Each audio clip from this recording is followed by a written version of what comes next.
নয়। এই দুঃখ, কষ্ট, বিপদ আমাদের কোমরকে সোজা করে, আমাদের পায়ের মাটিকে শক্ত করে। চিল্লায় বলেন ঠিক কিনা?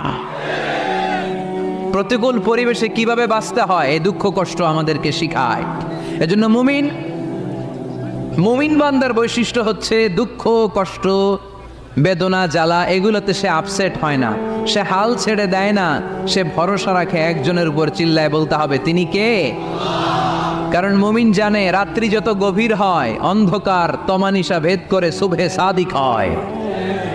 মুমিন জানে গর্ভবতী নারীর পেটের ব্যথা যেই দিন বাড়তে থাকে ওই দিনই নতুন মেহমান আগমনের সময় ঘনাতে থাকে।